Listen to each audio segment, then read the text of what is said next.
Hey, Olive, Arlo, and Frank. It's Grandpa and Watson. And I want to talk to you about a social issue, a current social issue. And it is the rise of the Jester class. Now, what do I mean by that? What's a Jester? Well, we'll get to that in a minute. But first, Plato, the philosopher in ancient Greece, said that society is divided into three classes of people. You have the rulers, they're the philosophers and the kings. And in current day America, it's very easy to see who the rulers are. And then you have the guardians, they're the soldiers. So in current day America, they're soldiers, they're police officers, they're EMT people, they're, I would say, the medical industry and stuff like that is part of the soldiers. They're the people that keep all of us safe in one way or another. And then you have the producers. That's everybody else. Each class had a specific role, and each class was assigned based on their abilities and nature. Now, I have no idea how they figured that out in ancient Greece. Like, okay, this is why you're going to do this. But they had a democracy. We right now have a republic. Ours was modeled more from the Roman Republic than the Greek democracies. And but they had a 100% democracy at certain times in certain places, like in Athens, where everybody voted on everything. And like even a jury trial, you had, I think it was 301 jurors. It's some really bizarre number of people that would hear the case and then decide if you were going to die or not. But one of the subclasses of the producer class is the jesters and the traveling troops. Now, these are people that whenever you see a traveling troupe in like a Shakespeare play or something like that, they're always this merry band of crazy people, and they're always, there's music playing in the background, and they're going around saying really, really snarky things to people. And they go from kingdom to kingdom, from village to village, depending on what area of the world you're talking about. They would travel around and put on the same show over and over again. And quite often they would be anti-establishment, we'll say. So, and like I said, this goes back as far as the Greeks when this would happen.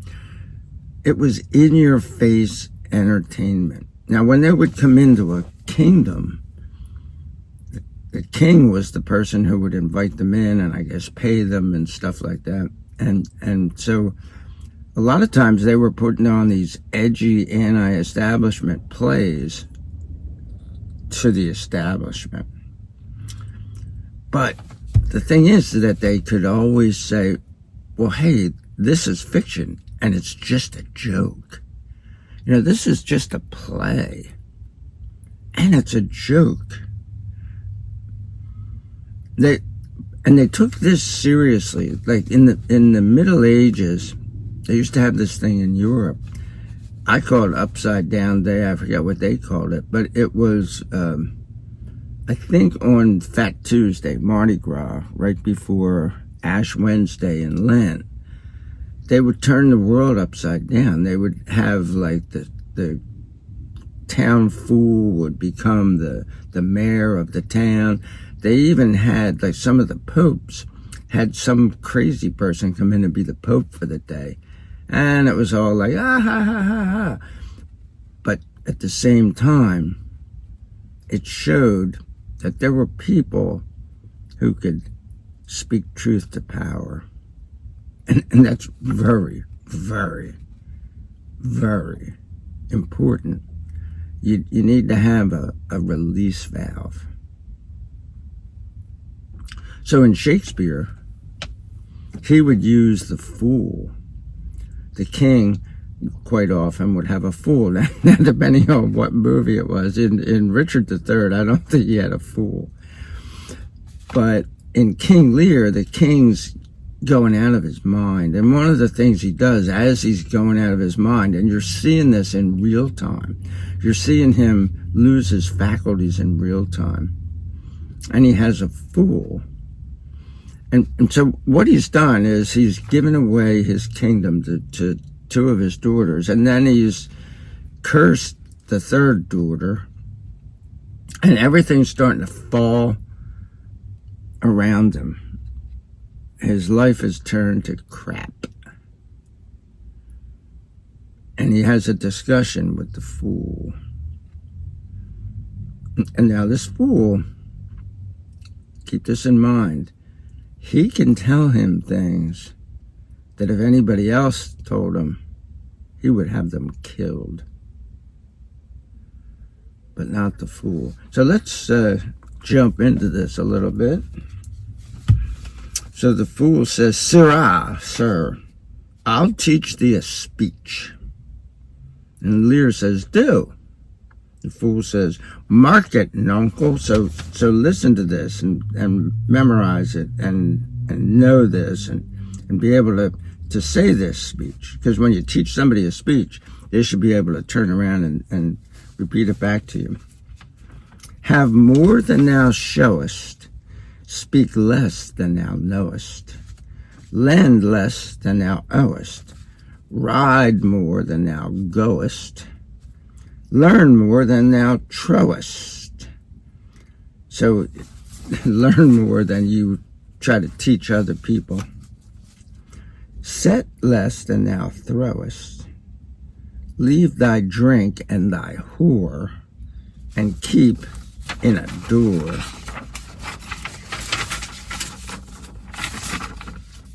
And thou shalt have more than 2 tens to a score."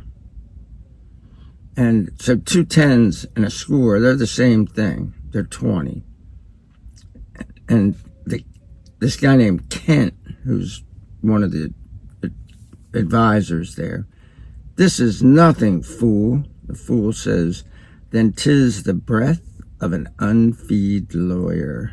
So in other words, this is the same thing as having a free lawyer, one that doesn't charge you. "You gave me nothing for it.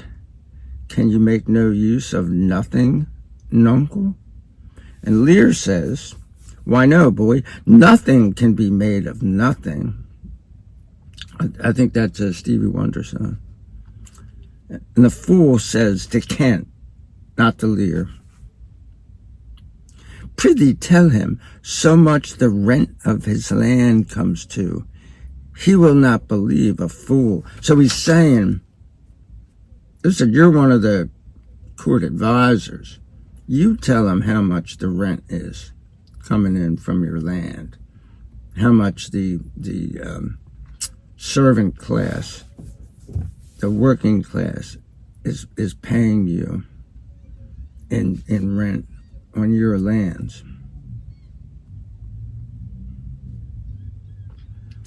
And Lear says, "A bitter fool." So he's not going, "You're a dead fool." He's saying, "You're bitter." But nobody else there could have had this discussion with him. It's because this guy is the fool. And the fool says, "Dost thou know the difference, my boy, between a bitter fool and a sweet one?" He just called the king my boy. Lear says, "No, lad, teach me." And the fool says, "That lord that counseled thee to give away thy land." So he's saying, some lord told you, give your kingdom away to your daughters. To give away thy land, come place him near by me.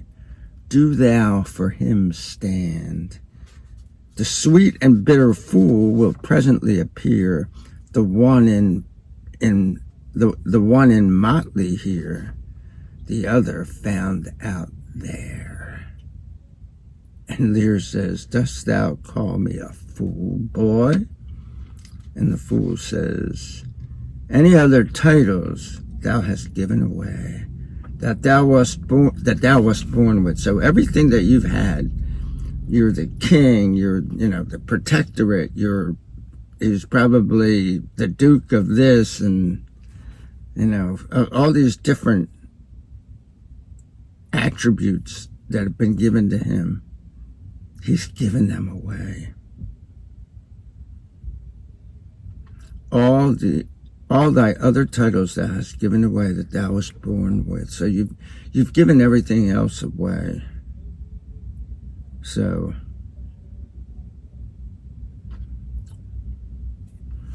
he's a sweet fool. Although the fool thinks he should be a bitter fool.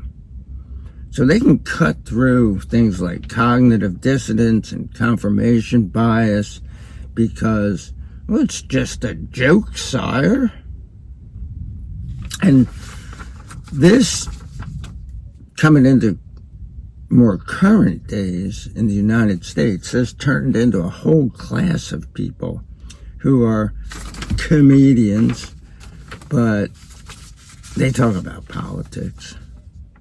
And the first ones that I remember were Lenny Bruce. And Lenny Bruce was a little bit before my time. He was a Jewish guy, and it was edgy comedy. I've listened to some of his stuff, and it was funny. Things were seen differently back then. But that led to Richard Pryor, and Richard Pryor was in my day. He was a black dude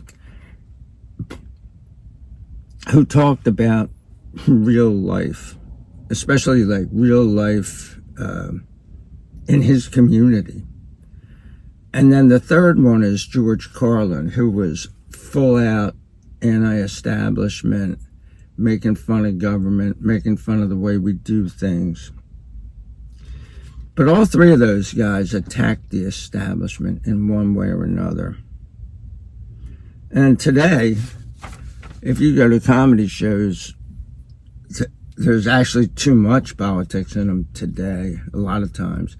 You go to a show and it's 50% chance, if you don't know who the comedian is, that they're going to start talking about politics. They'd either make you very happy or make you want to leave. And it's a shame because you should just be there to enjoy the jokes. Now, it's not your fault. It's the comedian's fault if they're into this.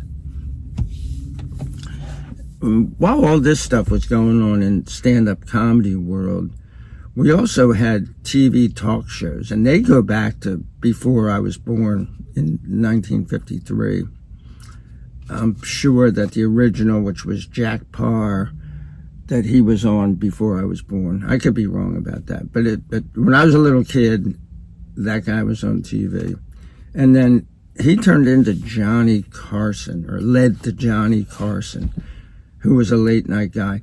Johnny didn't really talk much about politics. You didn't know where he stood, and that's a good thing.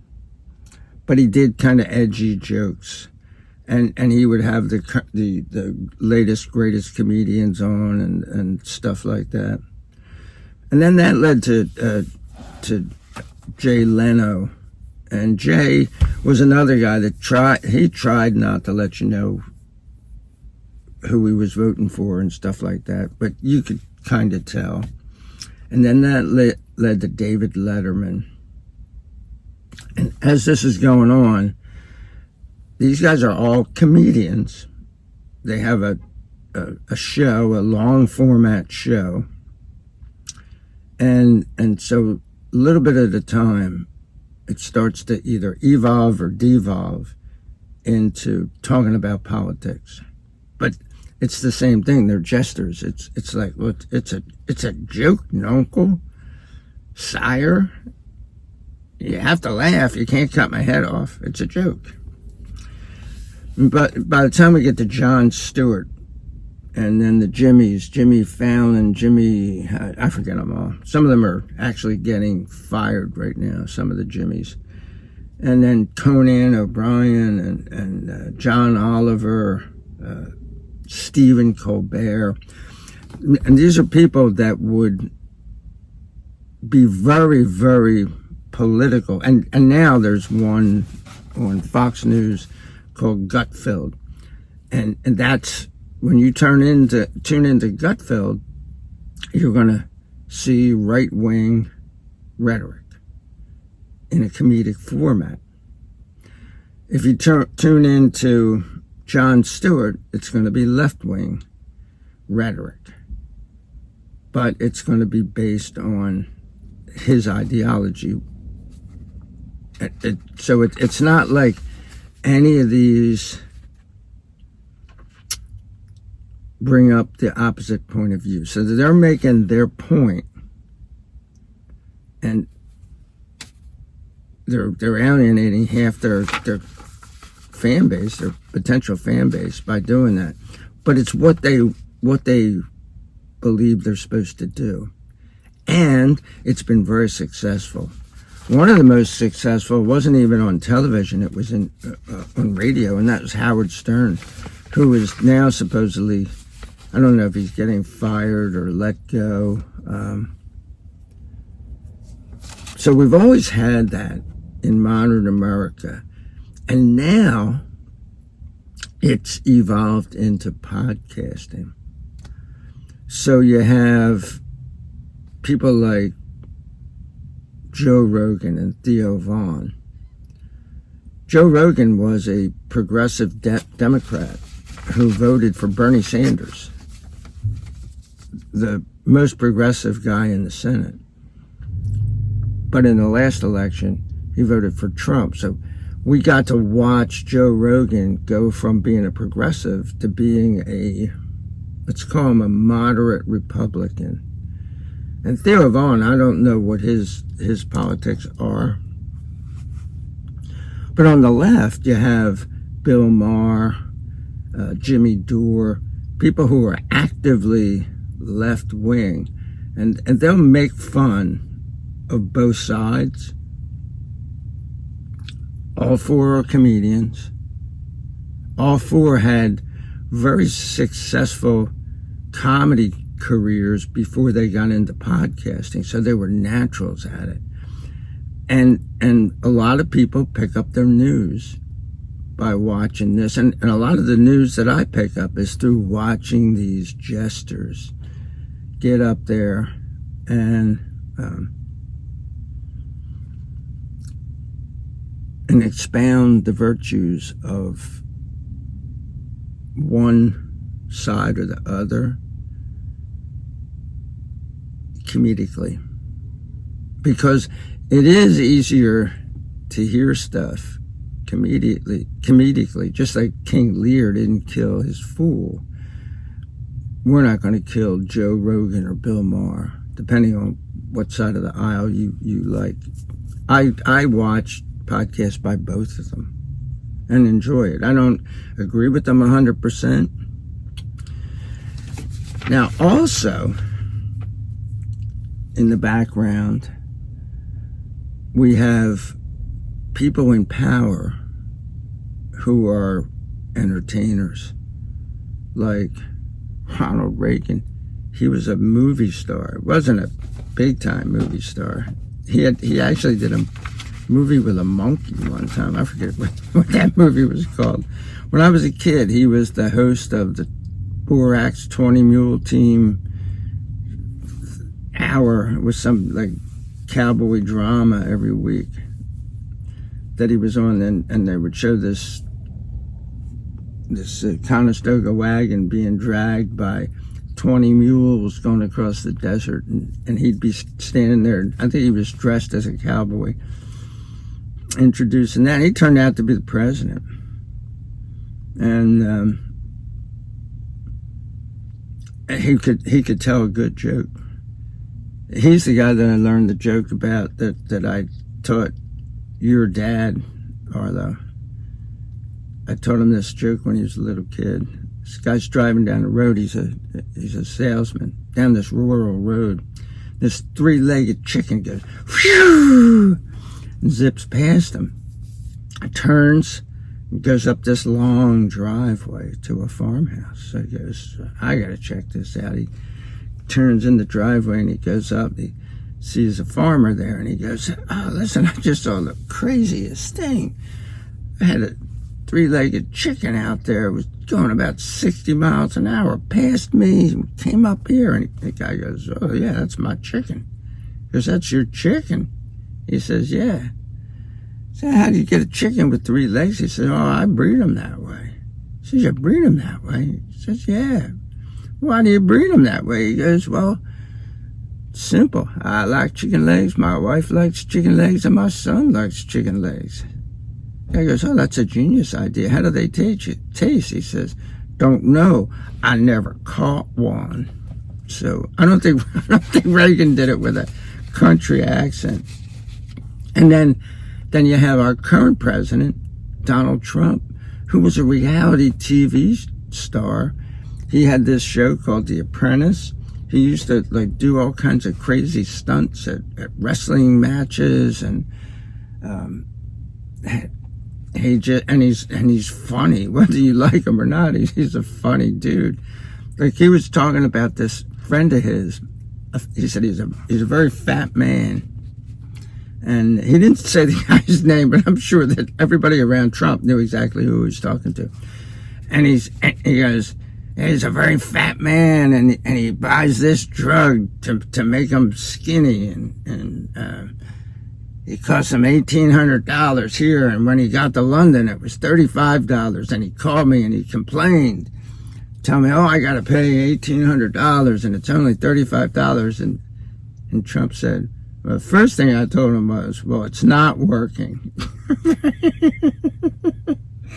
and the reason that he told this story was because they are working on lowering drug prices. We'll see if that happens.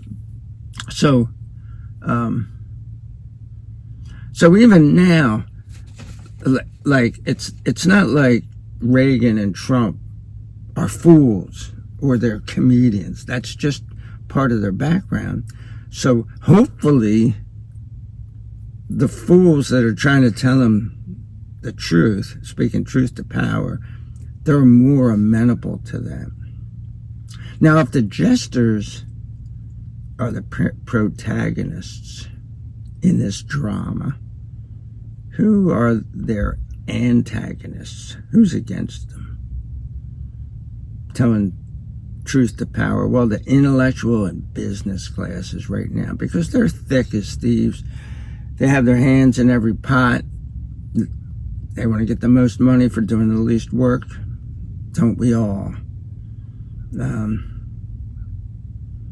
And when you think about it, along with the jesters, we are the protagonists. We're the hero of this. The intellectual and business classes are the antagonists. And it's almost like the comedians, the jesters, they're not even our partners, that they're our sidekicks. They're the ones that we use. So we're hoping that left-wing people are hearing what the Jimmy Doors and the Joe Rogans are saying, from people from the left and the right.